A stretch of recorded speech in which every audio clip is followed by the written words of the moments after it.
कल्याणकारकं प्रधानं सर्वधर्माणां जैनं जयतु शासनं जैनं जयतु शासनं।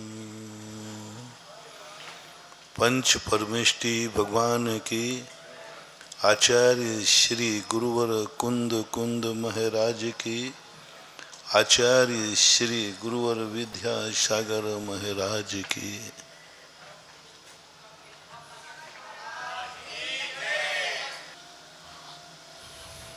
आज उन चीजों को हम इस कलयुग में समझ रहे हैं जो पहले से ही समझ में आना चाहिए।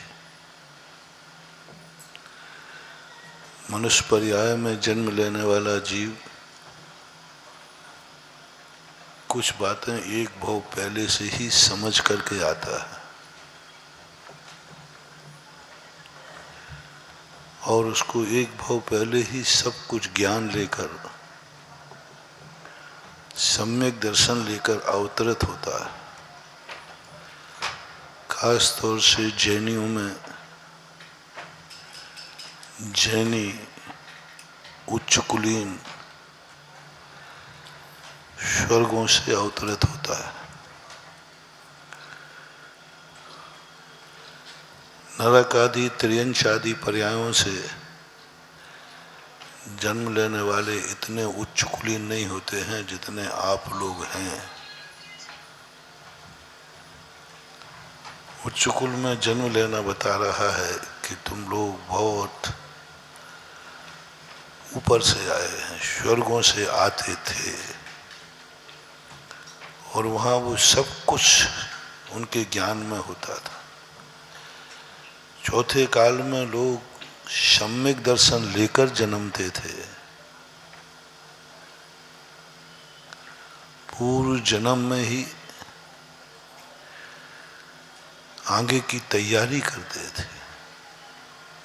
जैसे कभी आप किसी यात्रा पर जाते हैं तो पहले से तैयारी करते हैं, पहले से सारी व्यवस्थाएं करते हैं और फिर यात्रा शुरू करते हैं।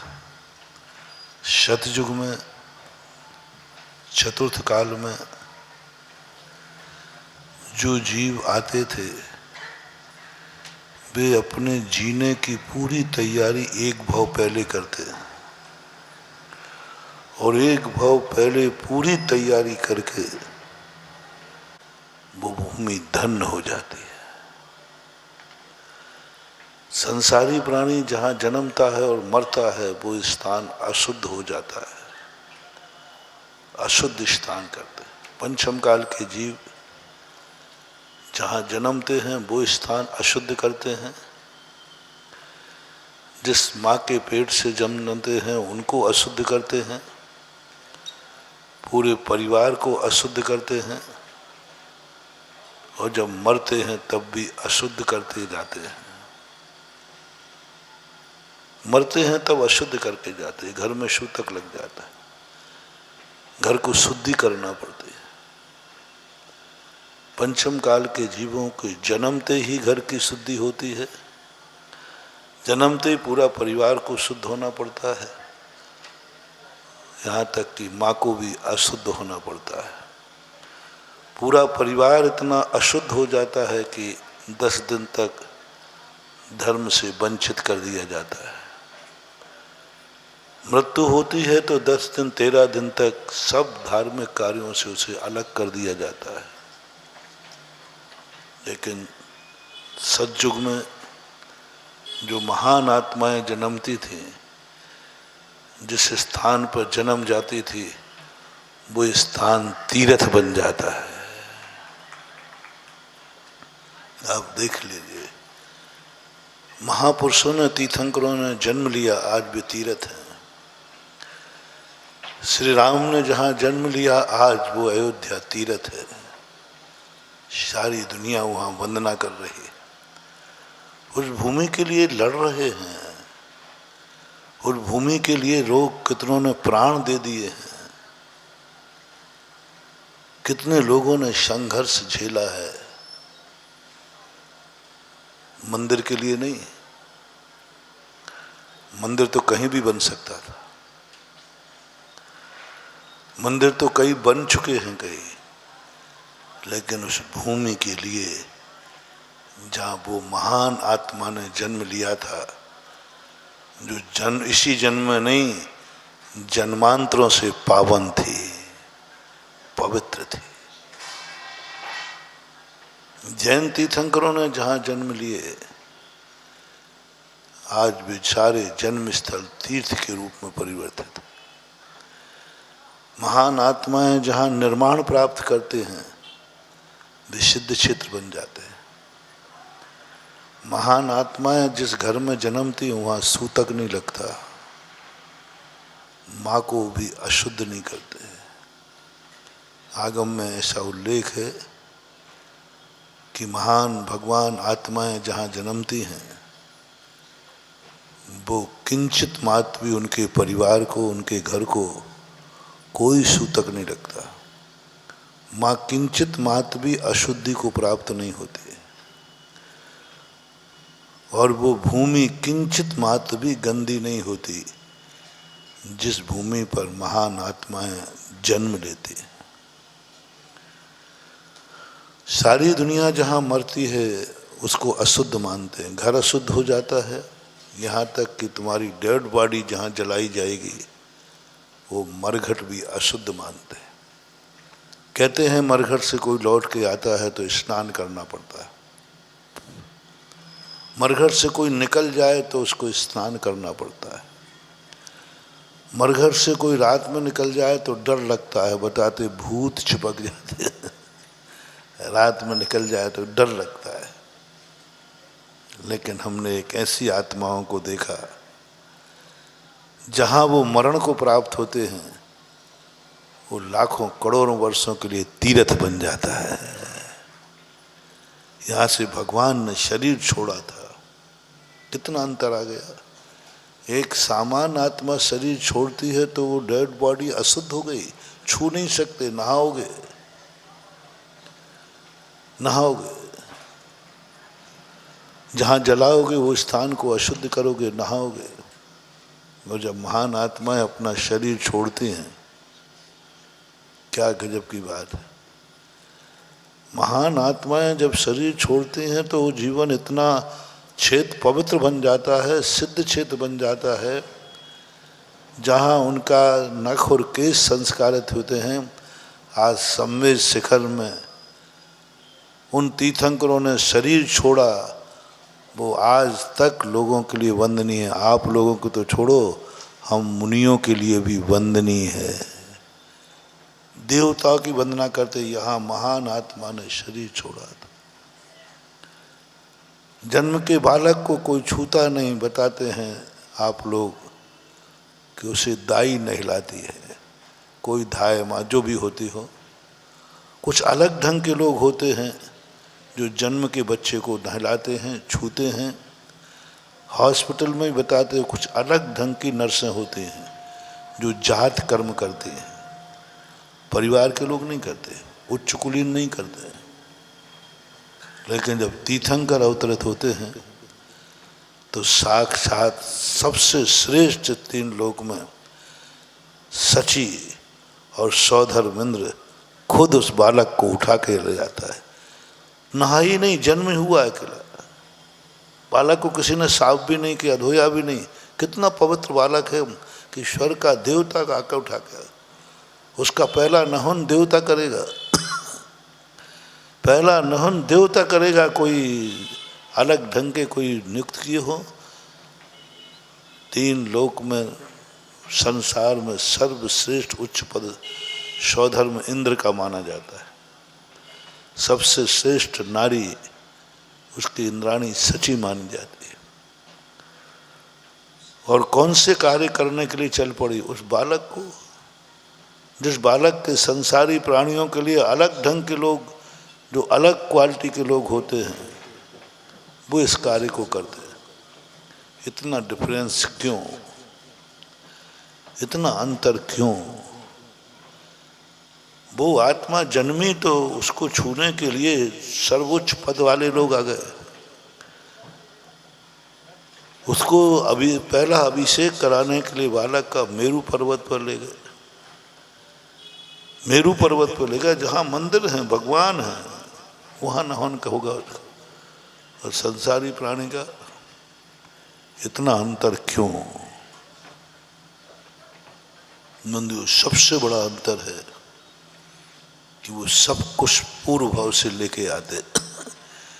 जिन्होंने मनुष्य पर्याय में जन्म लेने के पहले 10-10 भवों से तैयारी की है, 10-10 भवों से अपने जीवन को पवित्र किया है। मुझे एक दिन आर्य खंड का मनुष्य बनना है, मुझे मनुष्य के रूप में अवतार लेना है, मुझे निर्माण की प्राप्ति करना है।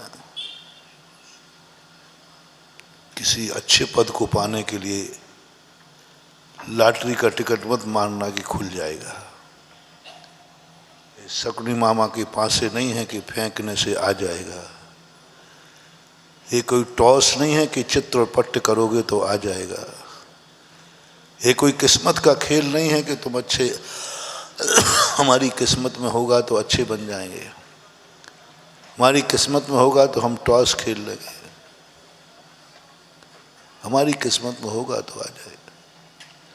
हमारे जीवन में यदि कोई होगा तो आएगा, लॉटरी का टिकट खुलेगा। नहीं मालूम। अच्छा आदमी बनने के लिए न किस्मत काम करेगी, अच्छा आदमी बनने के लिए न भगवान काम करेगा। अच्छा आदमी न किसी टॉस से बनता है, अच्छा आदमी कोई बनता है तो जन्म जन्म की तैयारी से बनता है। जगत में कोई भी अच्छा आदमी बनेगा, उसके पूर्वों की कहानी उठाना पड़ेगी, पूर्वों का इतिहास उठाना पड़ेगा कि उन्होंने कितने भवों से इस उच्च पद को पाने के लिए, इस पवित्र पद को पाने के लिए, इस पवित्र क्षेत्र को पाने के लिए, इस पवित्र कुल और जाति को पाने के लिए, इन पवित्र आत्माओं को पाने के लिए उन्होंने कितने भवों से साधना की है, कितने भवों की तैयारी है जो आज उनकी जय जयकार हो रही है। कितने भवों की तैयारी है कि जिसके जन्म लेते ही सारा जगत झूमने लगा। कितने भवों की तैयारी है कि उनके मरण को लेकर के सारी पृथ्वी तीर्थ बन गई। मैंने तो महान आत्माओं का जीवन देखा, प्राय 10-10 भवों से उन्होंने अपने सब कुछ पावन किया, अपना लक्ष्य पावन किया। अपावन नहीं, मुझे कुछ नहीं चाहिए, मुझे कुछ नहीं चाहिए, मैं इतना पावन हो जाऊं, इतना पावन हो जाऊं, जो भी मेरी जिंदगी में आए वो भी पावन हो जाए। 2 व्यक्ति कल या परसों कहा था, तुम्हारी जिंदगी में जो कुछ आता है सब अपावन हो जाता है। जल तुम्हें छूता है, गंदा हो जाता है। जल स्वच्छ था, जैसे तुम्हारे शरीर को छुआ गंदा हो गया। तुम इतने गंदे हो, इतने गंदे हो कि जल को भी गंदा कर दिया। इतने गंदे, ऐसी क्या गंदगी भरी है तुम्हारे शरीर में, ऐसा क्या गंदगी है तुम्हारे शरीर में? जल छुआ इतना गंदा हो गया कि स्वयं के छूने लायक नहीं रहा। आपके खुद का नहाया हुआ जल को क्या आप पुनः नहा सकते हो उस जल से? आपका ही जल है, दूसरे का नहीं। आपकी बॉडी का जल है, पुनः डलवा दूं? छुओगे नहीं। यानी तुम्हारे खुद के शरीर से निश्चित जल इतना अपावन, इतना अपावन, तुम उसको छूने को तैयार नहीं। दूसरा छूने को तैयार नहीं, गंदा है। समझ जाओ तुम जन्म जन्म के वो गंदे आदमी हो, जो भी तुम्हारी जिंदगी में आएगा वो गंदा हो जाएगा। दो गंदगी, पहले तो व्यक्ति स्वयं ही गंदा है, दूसरे को गंदा नहीं करता, लेकिन ये वो निकृष्टतम निकृष्ट है जो स्वयं गंदा है, जहां जन्म जाए उसको गंदा कर दे, जिसकी कूख से जन्म जाए उस माँ को गंदा कर दे, पूरे परिवार को सूतक लगा दे। जो जो उसकी जिंदगी में आएगा सब गंदा होता जाएगा। जैसे हमने फॉर एग्जाम्पल जल का दिया, बोलो महानुभाव, आपके शरीर का स्पर्शित जल के बाद आपकी दृष्टि में क्या है? वो आपकी दृष्टि बताइए, बोलो भाई। आपके नहाने का जल आपकी दृष्टि में, दूसरे की दृष्टि में नहीं कह रहा हूं, आपकी दृष्टि में क्या है? गंदा है। इसी से आप अंदाज लगा लो कि आपकी औकात क्या है।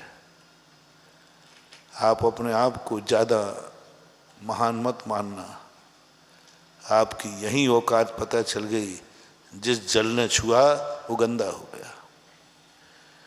जो हवाएं तुम्हें शक्ति देती हैं, तुम्हारे अंदर जो स्वच्छ हवाएं जाती हैं और अंदर से वो निकलती है तो गंदी हवा निकलती है। स्वच्छ हवा गई थी अंदर, निकली तो कार्बन ऑक्साइड जाती है, कार्बन ऑक्साइड निकलती है, नुकसानदायक होती है, वो गंदी हो गई। किस किस चीज को बताएं, जो जो चीज आ रही है सब गंदा हो रहा है।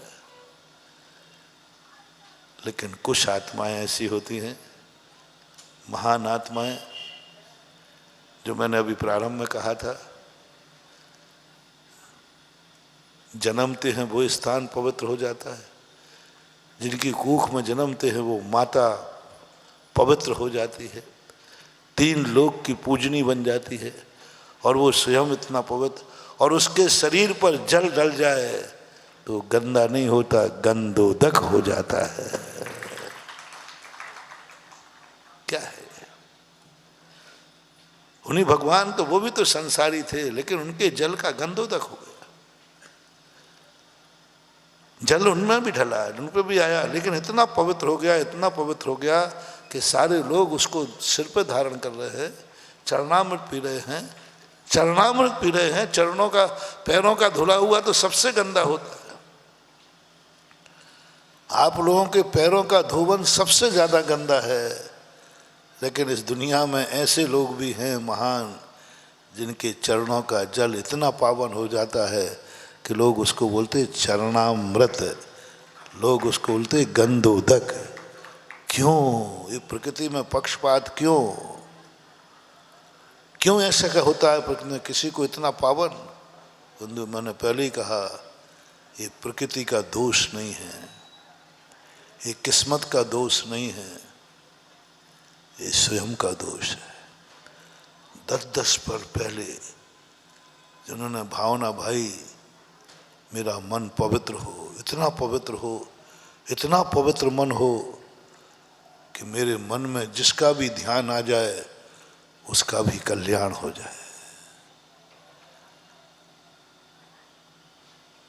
कोई लोग होते हैं, भगवान उसको मेरा नाम याद नहीं आ जाए, उसको मेरा नाम याद नहीं आ जाए, उसको मेरा ध्यान नहीं आ जाए, अन्यथा बर्बाद कर देगा। और कुछ लोग होते हैं जिनके संबंध में आप भी सोचते हो, यदि तुम्हें पता चल जाए कि आज महाराज मेरा स्मरण कर रहे थे, कैसा लगेगा वो लोग, है ना? आज महाराज जी स्मरण कर रहे थे, ओहो, व्यक्ति पूरा नहीं समाएगा, अरे धन्य हो गया महाराज ने स्मरण किया मुझे। ऐसी क्या मन में पावनता है कि जिसका नाम स्मरण हुआ वो भी धन्य हो गया। और कुछ लोग ऐसे होते, उस पापी ने मेरा नाम स्मरण किया, जरूर कुछ गड़बड़ करेगा, जरूर कुछ करेगा। वे आंखें इन्होंने कितनी साधना की होगी इन आँखों को पवित्र करने की। 10-10 भवों से उन्होंने आँखें पवित्र की हैं। आज वो आँखें इतनी पावन हो गई, जिसकी तरफ उठ जाए वही धन्य हो जाए। कृपा दृष्टि, आँख उठ जाए धन्य। ओहो, आज देख लिया हमें महाराज ने, आज देख लिया भगवान ने, आज भगवान की आँख मेरे पे उठ गई, बस बेड़ा पार हो गया। ऐसे ही नहीं मिलती है ये साधना। और तुम्हारी आँख किसी तरफ देख रहे हो ना, तो कहते इसकी आंखें फूट जाएं, ये मेरी तरफ घूर रहा है। उसे क्या बोलते हैं आप लोग? घूर रहा है। तुम्हारा देखना किसी को बुरा लग रहा है, यानी आपकी आंख कितनी गंदी है। जिस पे पड़ जाए उसका बुरा हो जाए, जिस पे पड़ जाए उसको बुरा माने, जिस पे पड़ जाए उसको नज़र लग जाए, जिस पे पड़ जाए वह व्यक्ति बहुत दुखी हो जाए, अरे गंदा व्यक्ति देख रहा है। और एक आँख वो है जिसे तरसते हैं लोग, काश ये आँख मुझे एक बार देख ले, वे बेड़ा पार हो जाए। कौन पक्षपात कर रहा है? कोई भगवान नहीं। उठाओ इतिहास, जिनकी आँखें इतनी पवित्र हैं कि हर व्यक्ति चाहता मुझे देख लें, उनके अतीत भव की साधना उठाओ। उन्होंने कितने आँख को जहाँ बुरा देखने में आया वहीं आँख बंद कर ली। और तुम्हें जहाँ बुरा देखने में आया चश्मा साफ करके देखते हो, यहीं से तुम्हारी नीयत चालू होती है। जो देखने लायक नहीं है, जो मन को विकृत करता है, ऐसा दृश्य तुम्हारे सामने आवे, गंदा दृश्य, अश्लील दृश्य, तुम्हारी नीयत बता रहा हूँ, ऐसे दृश्य को देखकर तुम्हारी आँख खुली रह गई या झुक गई। देखने लायक स्थान नहीं था, जो वर्जित स्थान था समाज से, कानून से, धर्म से, तुम्हारी पोजीशन से। सामने वाला नहीं चाहता था कि कोई मुझे देखे, वो सामने वाला नहीं चाहता है कि मुझे देखे, दुनिया नहीं चाहती कि तुम देखो। तो तुम्हें भी मालूम है कि गंदा दृश्य है, उसको देखने के लिए नियत पकड़ना अपनी, देखने की ललक है, आँख देखने के लिए लालायत है, आँख देख रही है, आँख को देखने का मन हो रहा है, समझ लेना उस समय तुम्हें ऐसा कर्म का बंध हुआ कि तुम्हारी इतनी गंदी आँख होगी, इतनी गंदी आँख होगी कि कोई भी तुम्हें अपनी तरफ देखना पसंद नहीं करेगा, बल्कि देखोगे तो ये और कहे इसकी आंखें फूट जाएं, अंधा हो जाए। आंखें क्यों नहीं फूट गई? ये मुझे बुरी नज़र से देख रहा है, बहुत गंदा आदमी है। होता है, कई लोगों की नज़रें इतनी गंदी होती हैं कि हर व्यक्ति उन नज़रों से बचना चाहता है, इसकी नज़र मेरे पर ना पड़ जाए। क्यों ऐसी नज़र हो गई तुम्हारी?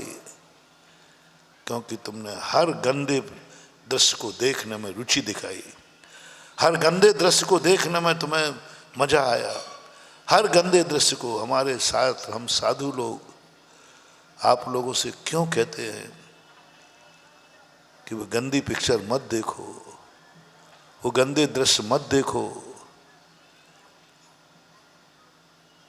इसलिए नहीं कि वो तुम्हें देखने में कोई तुम्हारी आँख गंदी हो जाएगी, और इतनी गंदी हो जाएगी कुछ पूछो मत। और जिनकी आँख पावन है, मालूम उन्होंने क्या तपस्या की है।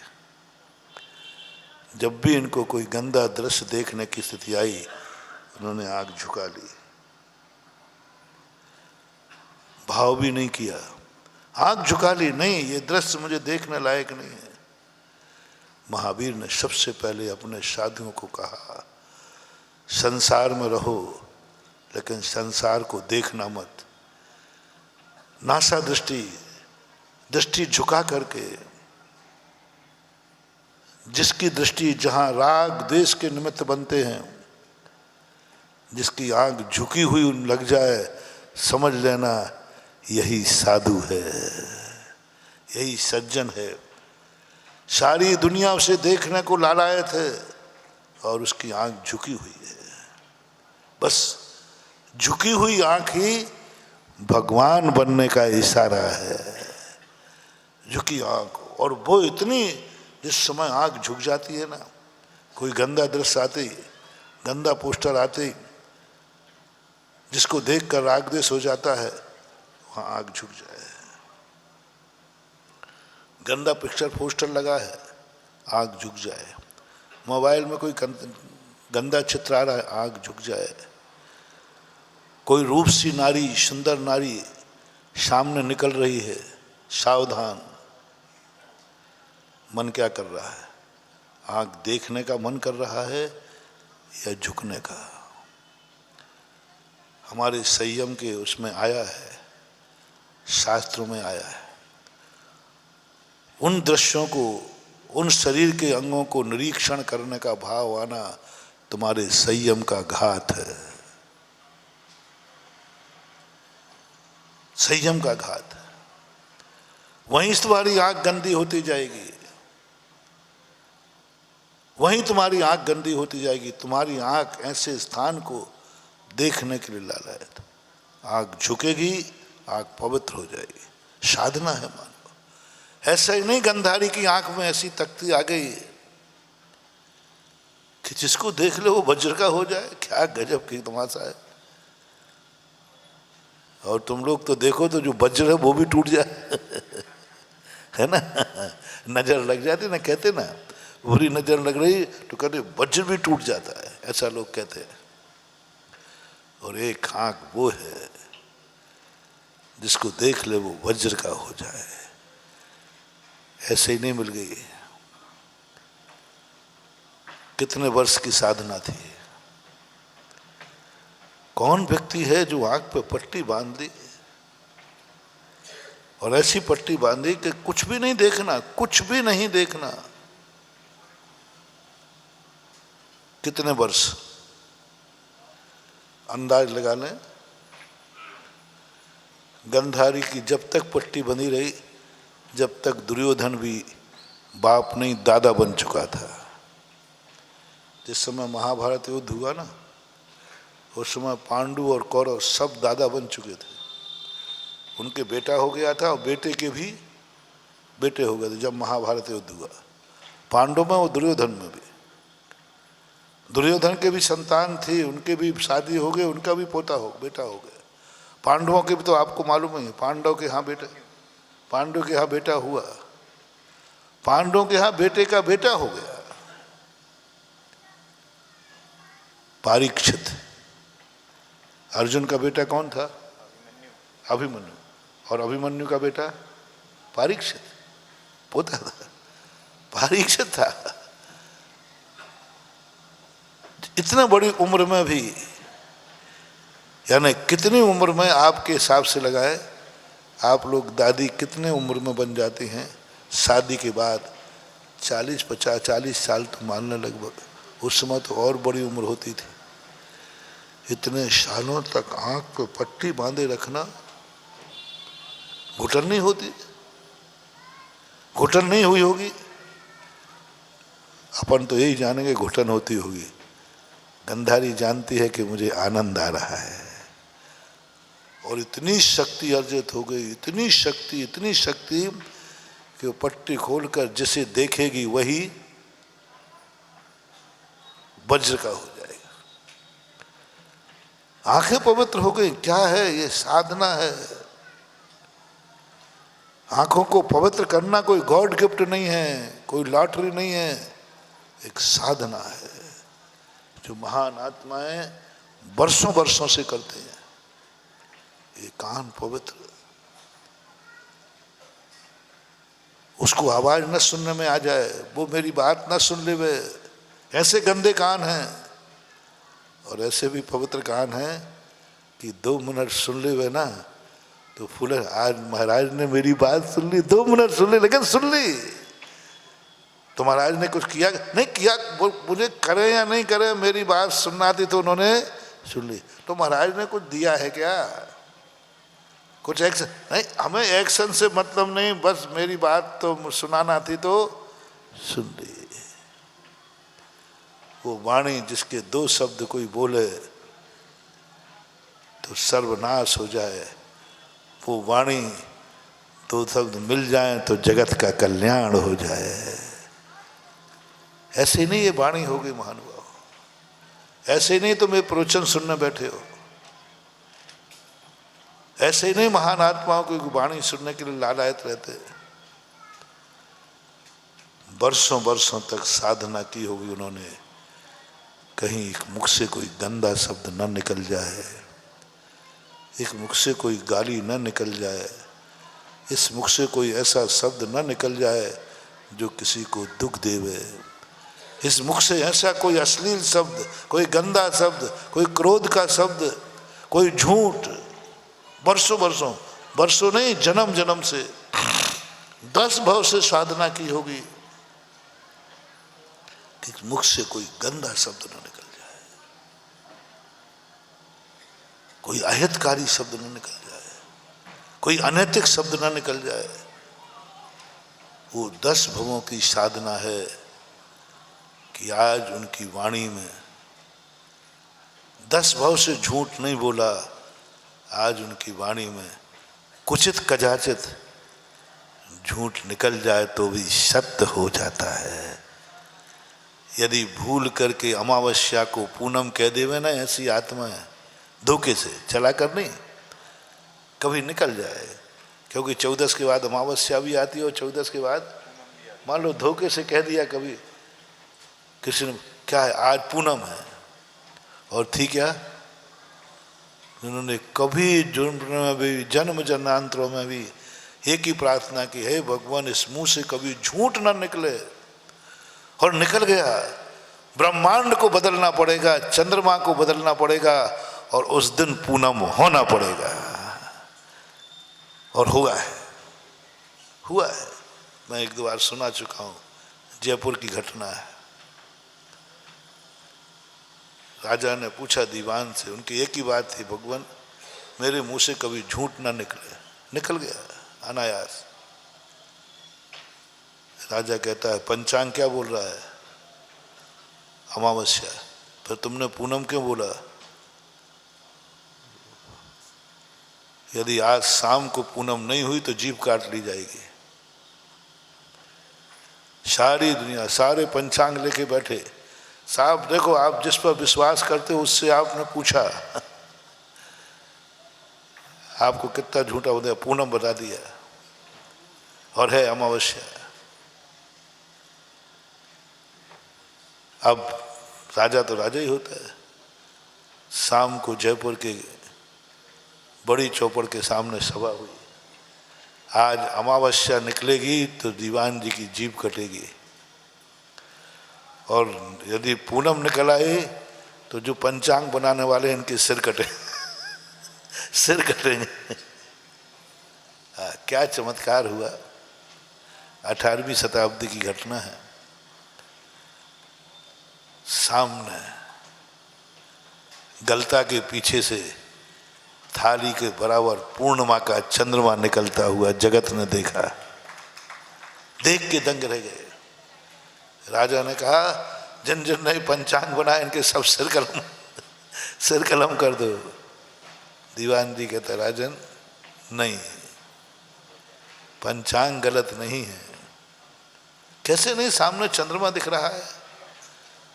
बोले ये तो चमत्कार है, ये तो मैंने कभी जीवन में नियम लिया था कभी झूठ न भूल जाए, उस सत्य का चमत्कार है।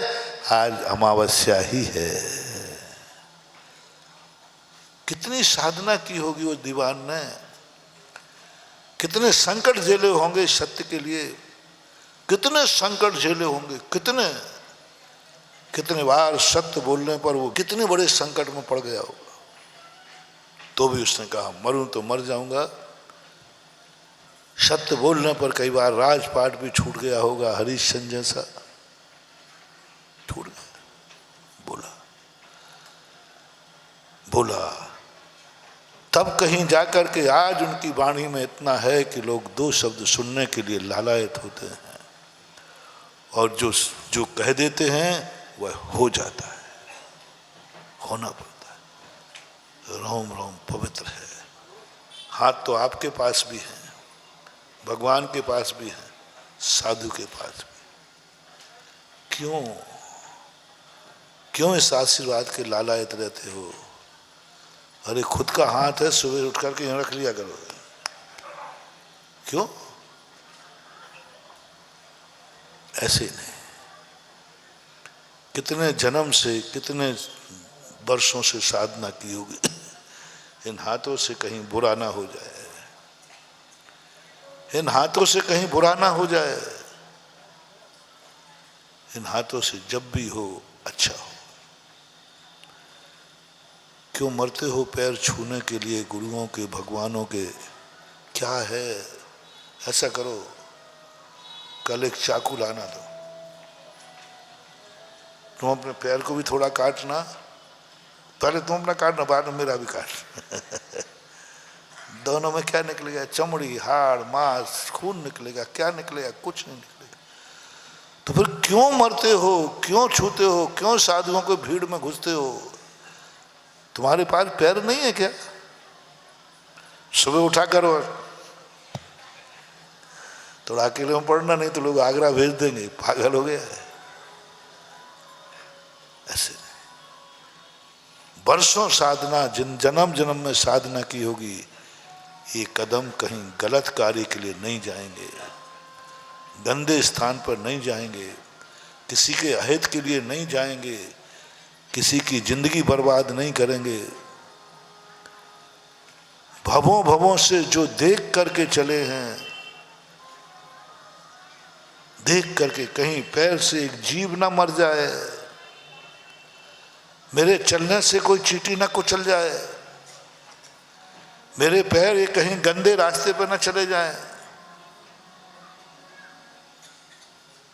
ये जिन्होंने वर्षों जन्म जन्मांतरों में साधना करते हैं, तब कहीं जाकर के उन पैरों में इतनी पावनता आती है, जिसे तुम कहते हो ये चरण जहाँ पड़ जाए वो तीर्थ बन जाता है। ऐसे ही नहीं बन रहा, ऐसे ही नहीं है। बहुत कुछ साधना, बहुत ऐसे ही नहीं बन गए सारे तीर्थ। मैंने कहा ना कि जहाँ किसी का मर्डर हो जाए, सिर कट जाए, वहाँ पर तो स्थान अपवित्र होता है, लेकिन कुछ लोगों के सिर इतने पवित्र होते हैं।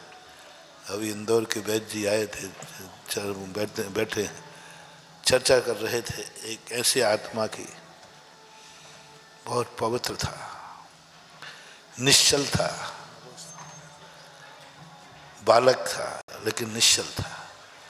इतना बढ़िया नियम था बेचारे बर्बरी का। उनके गुरु ने एक नियम दिया था, सदा कमजोर का साथ देना, सदा कमजोर का साथ देना। इतना बड़ा योद्धा था। अभिमन्यु, अर्जुन, पांचों पांडव उसके सामने कुछ नहीं थे, कुछ भी नहीं थे। भीम भी कुछ नहीं था, घटोत्कच भी कुछ नहीं था। पूरी पांडव और कौरव की सेना में कोई भी योद्धा नहीं था। भीष्म पितामह भी कहीं नहीं लगते बर्बरीक के सामने। बर्बरीक जिस पक्ष में खड़ा हो जाए, किसी की मजाल नहीं है कि वो हार जाए, हार ही नहीं सकता, संभव नहीं। ऐसी ताकत क्यों आ गई उसके पास? हार ही नहीं सकता, चाहे पूरे कौरव पांडव मिलकर के अकेले बर्बरीक सामने आ जाए, अकेला ओनली वन पीस, तो भी नहीं हरा सकता उसको। वो हारेगा ही नहीं। किस कारण ये शक्ति आई? उन गुरु के तो और भी चेले थे। मात्र एक साधना, एक तपस्या, मैं सदा कमजोर के पक्ष में लड़ूंगा, हमेशा कमजोर। ये जितने बलशाली हुए ना, इनमें जो बल था, हनुमान में भी यही बल था, मैं सदा न्याय के पक्ष में लड़ूंगा। हनुमान सबसे ज़्यादा बलशाली माने जाते हैं। उनका नाम दूसरा बजरंगबली भी है। क्यों? मैं सदा न्याय के पक्ष में लड़ूंगा। और आप सबको मालूम होगा, शायद रामायण में आपको दिखाया गया होगा कि एक बार वो रामचंद्र जी के विरुद्ध में भी खड़े हुए थे। जब लव कुश पर शस्त्र उठा लिया रामचंद्र जी ने, हनुमान जी कहते हैं, प्रभु ये अन्याय है, आपने बालकों पर शस्त्र उठाया, मेरे से युद्ध करो, मैं बालकों के पक्ष में हूं। और कहाँ खड़े हो गए थे, पूरी कहानी अलग है, उसको गौण रखना। किस पक्ष में खड़े हो गए? हनुमान जी रामचंद्र जी से लड़ने खड़े हो गए। रामचंद्र जी के सामने मुकदर उठा दिया।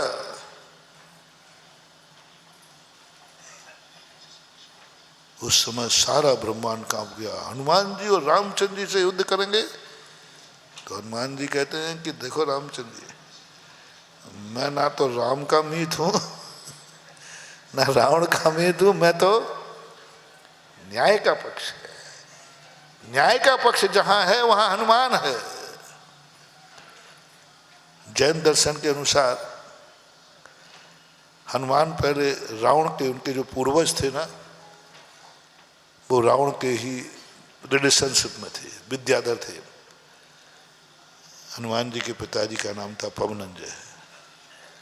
पवनंजय और रावण के पूर्वजों का अच्छा संबंध था, विद्याधर थे। जैन आगम के अनुसार बहुत अच्छे संबंध थे इनके, जैसे आपके घरों में होते।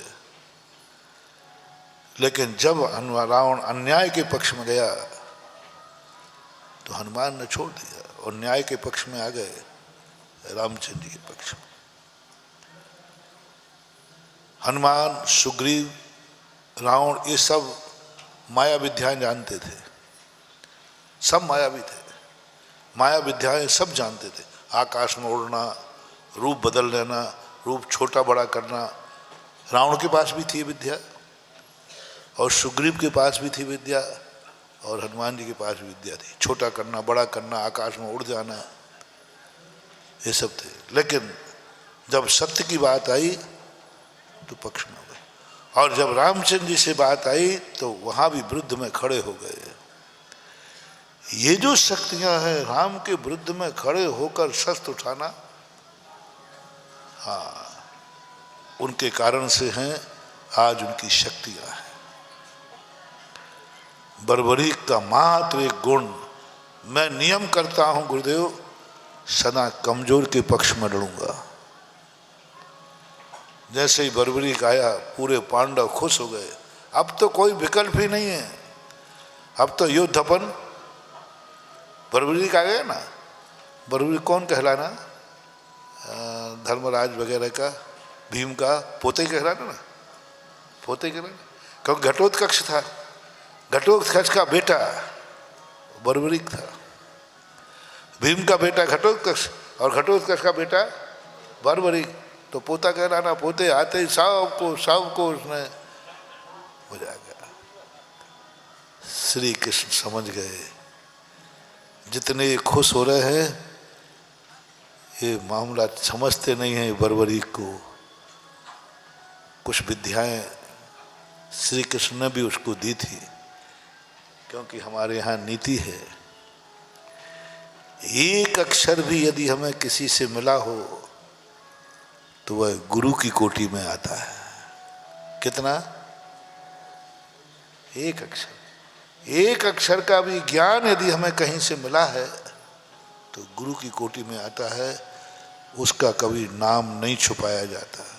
अक्षर लिखा है नीतिकारों में, एक अक्षर भी अनार का यदि हमें किसी ने पढ़ाया जो हम नहीं जानते थे, सभी लोग दुनिया सुने, जिस संबंध में हमें ज्ञान नहीं था वो संबंध का ज्ञान यदि हमें बालक से भी हो जाए तो बालक भी उस क्षेत्र में गुरु पद को प्राप्त हो जाता है। मुझे ज्ञान था ही नहीं, एक अक्षर का ज्ञान नहीं था मुझे, और उसने मुझे बढ़ा दिया। अनार का हमें ज्ञान हो गया। कभी भी जिससे हमें ज्ञान मिला हो उसका नाम कभी नहीं छुपाना।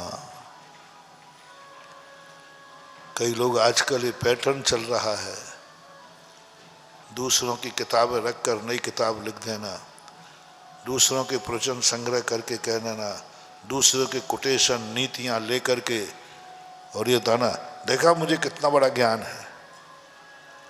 मानवा मत करना, ऐसी गलती मत करना। ऐसा ज्ञान नष्ट हो जाएगा कि तुम स्वयं को भी नहीं पहचान पाओगे, स्वयं को नहीं पहचान पाओगे। दूसरों के ज्ञान को कभी अपना नाम मत देना,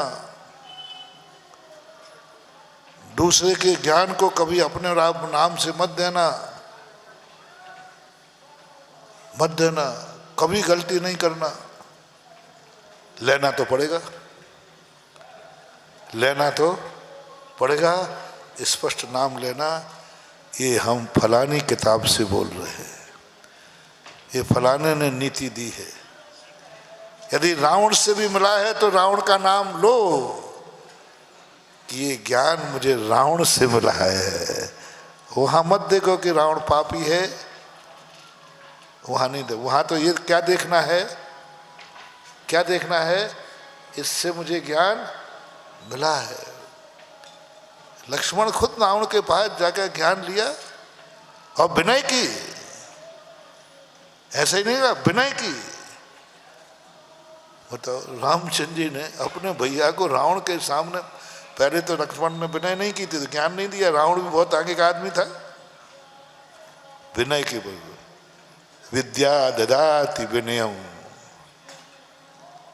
विद्या किससे प्राप्त होती है? विनय से। विनय की रावण के सामने विनती की है, लंकेश हाथ जोड़ करके मुझे ज्ञान दीजिए। ज्ञान दुश्मन से भी लेना है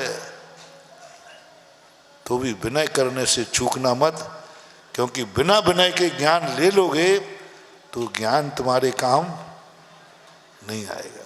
ज्ञान तो ले सकते हो, छल से, कपट से, मायाचारी से, ऊपर से हाथ जोड़ के ले लेंगे, ठीक है साहब, जय जनान साहब,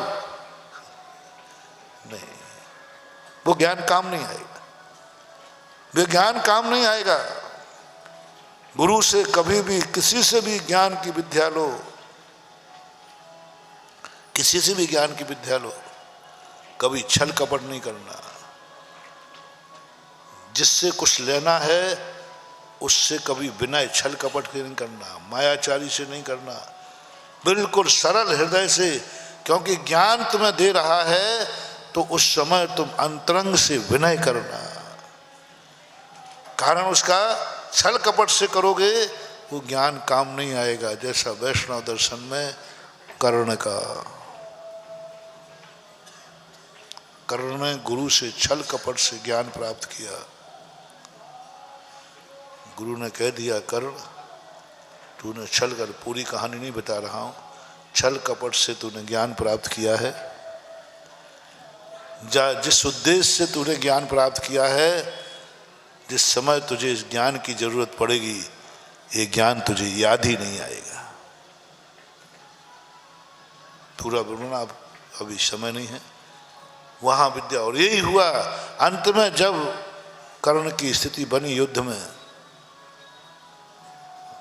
किम करता मुड़ गए। ऐसी शक्ति थी उसके पास, ब्रह्म शक्ति, जिसके लिए प्राप्त की थी उसी से, क्योंकि छल कपट करके ज्ञान लिया था। इसलिए कभी किसी से ज्ञान लेना है, ये मत देखना कि वो दुश्मन है तुम्हारा, ये देखना कि ज्ञान लेना है। ज्ञान और औषधि, ये दो चीजें श्रद्धा से स्वीकार करना। ज्ञान और औषधि पे ये मत देखना कौन है। औषधि, जिनके पास ज्ञान होता है वे ये नहीं देखते हैं कि ये मेरा, लेने वाला भी नहीं देखता है कि दुश्मन है, और देने वाला भी नहीं देखता है कि मैं जिसे दे रहा हूं वो तो मेरा दुश्मन है। दोनों देखना, उस प्रसंग में देखना रामायण में। वहां श्री राम ज्ञानी थे, लक्ष्मण भी, लेकिन ज्ञान लेना था तो ये नहीं देखा इस पापी से, इस रावण से, दुश्मन से, जिसने हमारा नाक में दम कर दिया, उससे हमें ज्ञान ले। मुझे नहीं चाहिए ज्ञान, हम बिना ज्ञान के रह जाएंगे। नहीं नहीं नहीं नहीं, गलती मत करना। ज्ञान वो सोना है जो नाली में से उठाओगे तो भी सोना ही उठेगा। सोना कभी गंदा लोहा नहीं है कि जंग लग जाए।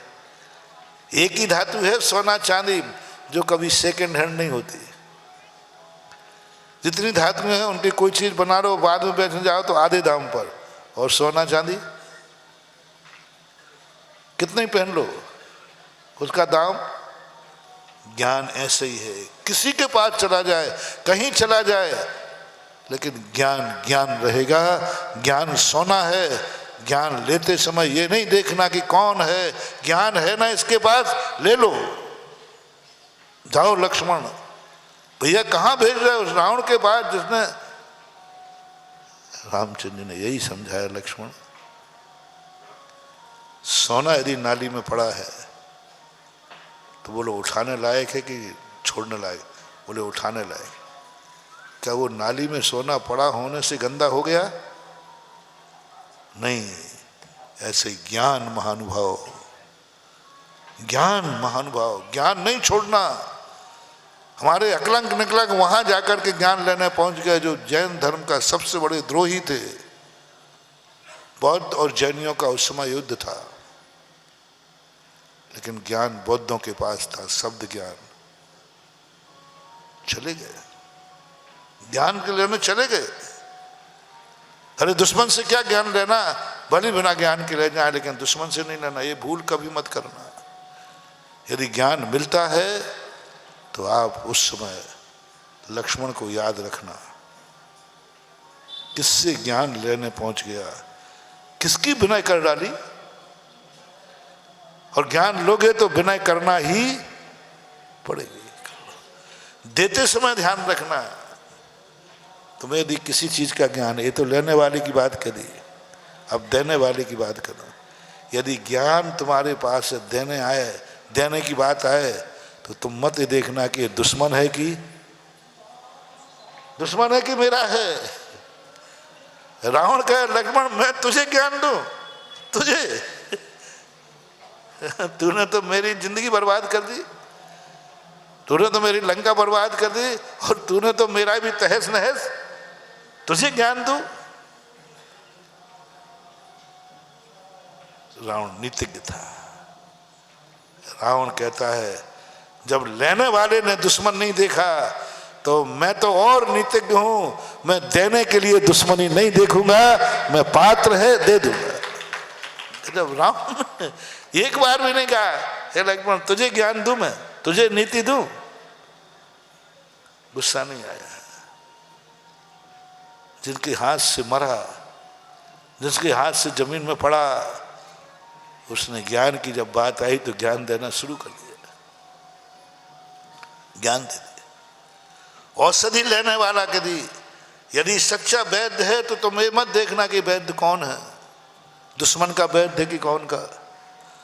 और सच्चा वैद्य है तो ये नहीं दिखेगा कि जिसको हम दवाई दे रहे हो मेरा दुश्मन है या मीत है।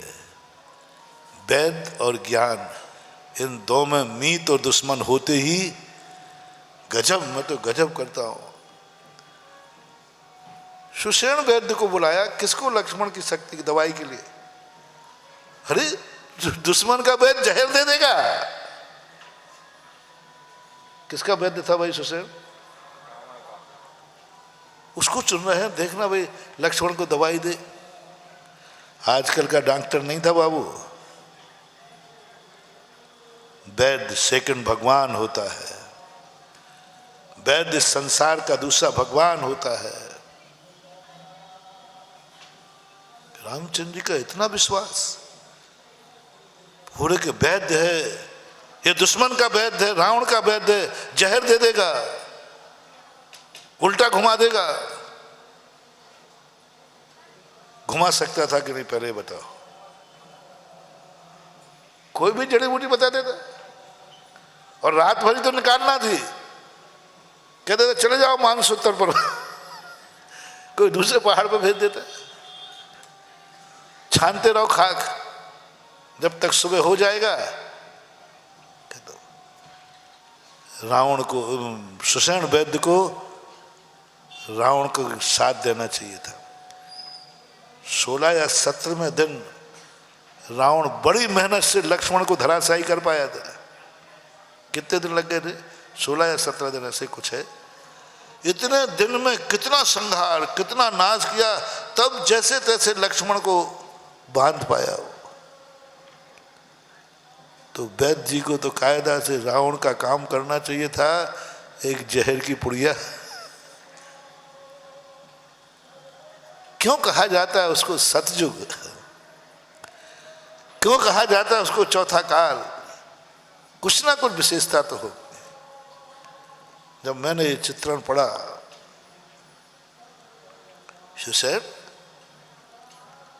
तू रावण की रोटी खाता है, सुषेण तू रावण का वैद्य है, और अयोध्या के सब सेना से मैं श्री राम से भी कहना चाहूंगा, अपन सब कलयुगी है ना। नहीं नहीं, सुषेण वैद्य को मत बुलाओ। रामचंद्र जी आप क्या कर रहे हो? हनुमान तू क्या कर रहा है? सुषेण वैद्य, अरे मार डालेगा वो। धन्य है नीतियां। रामचंद्र जी सहज सारी सेना कहती है, मुझे मालूम है वैद्य किसी का दुश्मन नहीं होता, किसी का मीत नहीं होता। और सुषेण वैद्य ने दोनों तरफ देखना, इधर चयन करते समय देखना किसको चयन किया। उधर सुषेण वैद्य आने पर कह तो सकता था कि साहब मैं दवाई नहीं करूंगा, मैं तो रावण का वैद्य हूं, और दवाई बता दी। बोलो खोटी के चोखी, बोलो ना। कैसी दुनिया थी, कैसे युद्ध थे, कैसी दुश्मनी थी, मुझे समझ में नहीं आती है दुश्मनी कैसी है। आज की दुश्मनी, वो दुश्मनी में कैसी दुश्मनी, खून की नदियां बहती थी फिर भी सतयुग था। कैसी दुश्मनी, मैं तो समझ ही नहीं पाया। ये राम का, लक्ष्मण का ये सब दृश्य देख करके समझ नहीं पाया कि उस समय कैसी दुनिया थी। इधर ये विश्वास कर रहे हैं वैद्य का, और वैद्य भी बचाने की दवाई दे दी। जब पहली बार मैंने ये प्रसंग पढ़ा तो मैंने कहा सुषेण वैद्य तैयार हो जाओ, अब रावण निपटाएगा तुम्हें। रावण तुम्हारी ऐसी दशा करेगा, तुमने मेरे दुश्मन को जीवित किया। नमक हराम, नमक हराम बोलते कि हलाल बोलते, पता नहीं मुझे, ज्यादा नहीं है। नमक हराम, नमक हराम ही करता है तू। मेरा नमक खा के दुश्मन को जिंदा किया। मैं रावण को साधुवाद दूंगा। रावण कैसा भी था, लेकिन एक स्थान पर क्या प्रशंसनीय कार्य किया। जब जाकर के सुषेण वैद्य लंका में पहुंचते हैं और कहते साहब मैंने ऐसा ऐसा किया, रावण ने सुषेण वैद्य का सम्मान किया। कहते सुषेण वैद्य आज दुश्मन के सामने तूने मस्तक ऊंचा झुका दिया है कि रावण कैसा भी निकृष्ट हो लेकिन नीति विरुद्ध काम नहीं करता है। और आज तुमने जो काम किया है वो ये किया है कि रावण भी अपनी एक आचार संहिता को और वैद्य को सम्मान किया, गले लगाया उसने,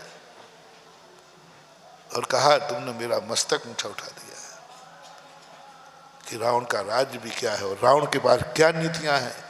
बस इसी नीति से प्रभावित होकर के रामचंद्र का लक्ष्मण, शायद ये कार्य हम और आप नहीं कर पाते। जब ज्ञान लेने की बात आई थी ना, तब रामचंद्र लक्ष्मण से यही कहते, बोलो जो लंका के वैद्य ने किया, क्या इतना कार्य अयोध्या का वैद्य कर पाता? क्या अयोध्या का वैद्य कर पाता? यदि अयोध्या का वैद्य को यदि रावण बुलाता दवाई के, तो क्या अयोध्या का वैद्य कर पाता? लक्ष्मण ने कहा भैया शायद नहीं कर पाता, शायद नहीं कर पाता। तो बोलो रावण का कैसी नीतियां हैं। और उसने सम्मान किया वैद्य का, प्रशंसा की वैद्य की। और वैद्य डर रहा है, कांप रहा है, लेकिन डरो मत, तुमने मेरा सम्मान किया। ये नीतियां जब आती थे, एक अक्षर का ज्ञान भी बहुत महत्वपूर्ण हो जाता है। मैं साधना की बात कर रहा था। ऐसे नहीं पूज जाते हैं लोग, ऐसे ही नहीं पूजे जाते हैं लोग। बर्बरी की बात कर रहा था। एक ताकत कमजोर के पक्ष में। श्री कृष्ण उसके मूल गुरु नहीं थे, लेकिन मैंने पहले ही कहा कि एक अक्षर भी कोई ज्ञान दे देना, लोग उसे गुरु मान लेते हैं। कृष्ण जी ने भी कुछ दिया था ज्ञान। कृष्ण समझ गए कि बर्बरीक का आना कितना खतरनाक है।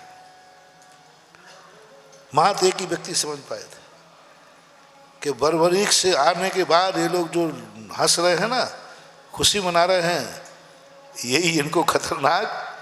क्योंकि बर्बरीक कमजोर के पक्ष में लड़ेगा, और नियम है युद्ध लड़ते लड़ते दुर्योधन का पक्ष कमजोर होगा, और जैसे ही वो कमजोर होगा तैसे ही बर्बरीक उधर चला जाएगा। अभी किसके पक्ष में लड़ेगा? शुरुआत पांडु, लेकिन अंत में कौरवों को कमजोर होना है कि नहीं? होना ही है, स्वाभाविक है।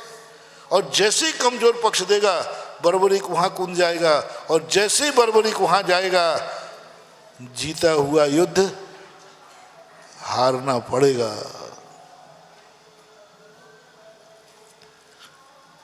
ये कहानी तो बहुत बड़ी विचित्र है। अब क्या करें, क्या करें?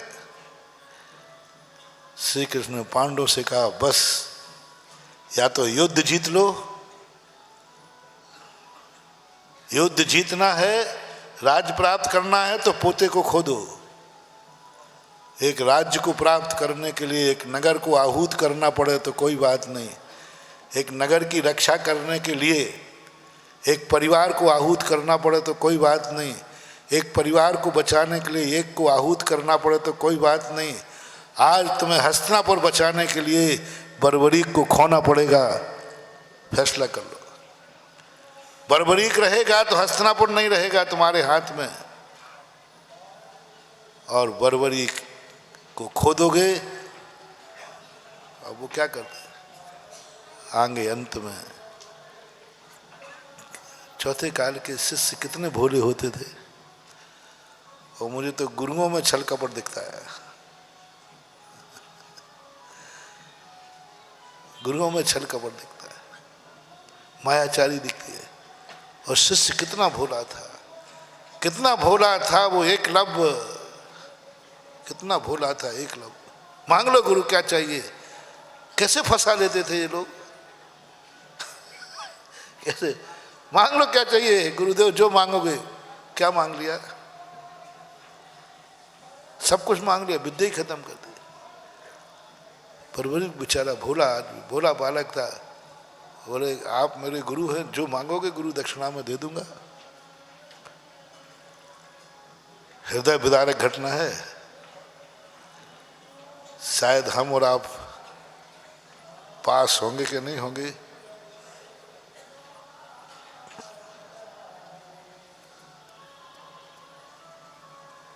काश यदि आज गुरु ये काम कह दे, अरे वो तो छोड़ो, पता नहीं अपन सफल होंगे कि नहीं होंगे, लेकिन वो सफल हो गया। मुझे लगता है तभी से ये नीति बन गई, यह तन विष की बेलड़ी, गुरु अमृत की खान, शीश दे यदि गुरु मिले तो भी सस्ता जान। एक मिनट लगा दे, चलो एक सेकंड नहीं, कुछ नहीं, कोई परामर्श नहीं, कोई पूछा नहीं, कोई एक बार किसी से नहीं कहा कि मैं किस लिए आया था, मुझे तो ये पौरस दिखाने का मौका था, सबसे बड़ा युद्ध हो रहा है, योद्धा युद्ध के लिए बड़ा लालायत होता है, उनकी शौक होता है। ये क्या कर रहे हैं? कुछ नहीं, गुरु ने मांग लिया, दे दिया। बस अंतिम एक फरियाद जरूर रखी उसने कि मैं महाभारत कम से कम देखने का मौका दिया जाए। तो बताते महाभारत में उसके कोई बना करके उसको इस स्थान पर रख दिया गया। और कृष्ण जी ने कहा, बर्बरीक, तेरा इतना समर्पण, तेरा इतना समर्पण, ये शीश तेरा व्यर्थ नहीं जाएगा। ये शीश जहां रखा जाएगा वो तीर्थ बन जाएगा। वो स्थान है राजस्थान में, खाटू श्याम जी का स्थान है। वहाँ बर्बरीक का सिर का ऐसी कहानी है कि उनकी स्थापना हुई थी। यहाँ कहने का भाव ये है कि आज हम महान आत्माओं को देखते हैं तो ये सोचते हैं कि ये गॉड गिफ्ट है, ये किसी भगवान की करिश्मा है। नहीं बंधु, उसके पीछे उनके जन्म जन्म की साधना, समर्पण, त्याग। जब साधना, समर्पण, त्याग आता है तब कहीं जाकर के पवित्रता आती है। इसलिए अच्छे व्यक्ति बनने के लिए तुम्हें साधना करना पड़ेगी। तुम्हारे जीवन को ऐसा कुछ करना पड़ेगा, पूर्व जन्म से इस जन्म में तैयारी करोगे तब अगले जन्म में कुछ तुम अच्छे बन पाओगे। पूर्व जन्म में तुमने कुछ तैयारी की, जो मैंने कहा था, अच्छा व्यक्ति पूर्व जन्म से तैयारी करके आता है, संस्कार लेके आता है। उसे संस्कार दिए नहीं जाते, संस्कारों में समय बर्बाद नहीं करते, वो तो संस्कारित होता है। उसे नहीं सिखाना पड़ता है कि तुम्हें गंदे कार्य नहीं करना, वो तो 10 भाव से गंदे कार्य का त्यागी होता है, उसका भाव नहीं होता, कहने की जरूरत ही नहीं। महानुभाव,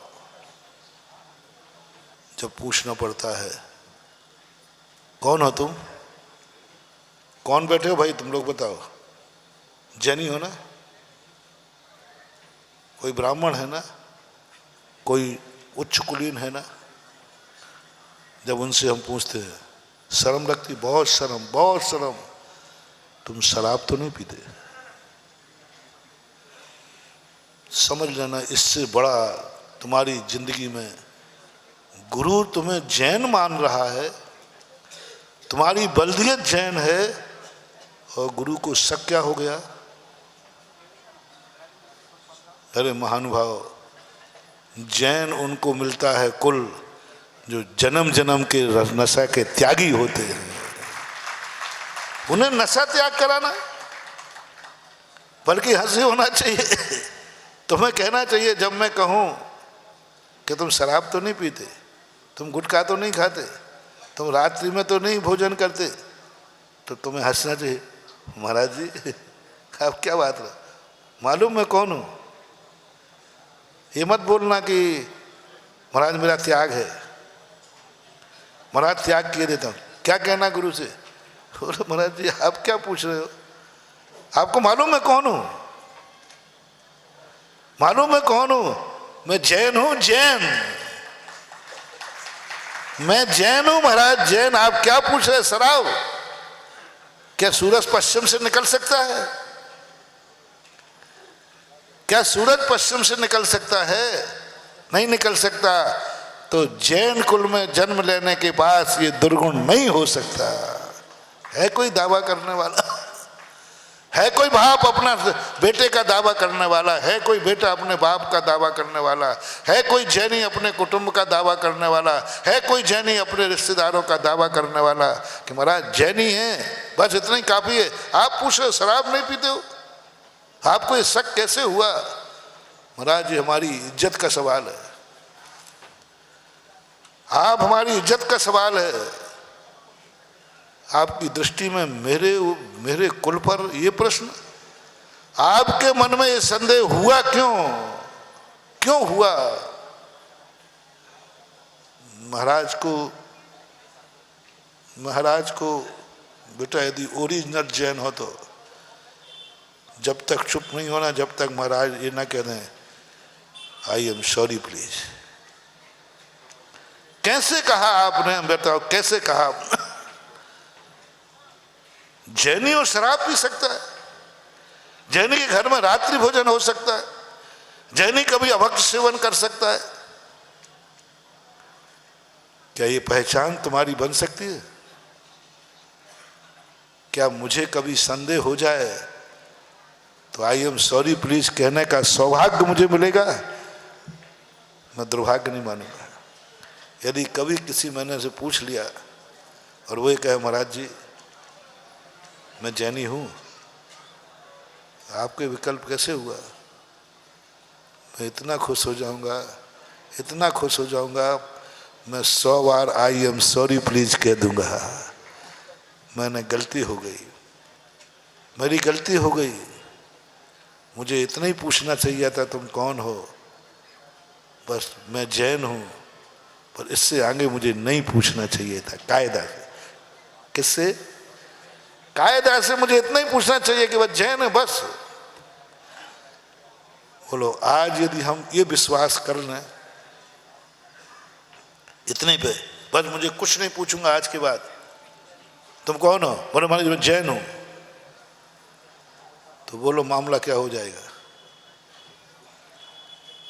क्या कोई शराबी हार दे जाए? क्या कोई शराबी उठा के कमंडल लेके भाग जाए? आज तुम्हारी वो पहचान कहाँ रही जो मात जाति से, कुल से पहचान होती थी? ये उस कुल वाला है, यहाँ कोई दोष हो ही नहीं सकता, कोई दोष बताने की जरूरत नहीं है। वे जन्म जन्म के संस्कार लेके आते हैं, जे परिणाम भी नहीं हो सकते कभी नशे के, परिणाम नहीं हो सकते अभक्ष के।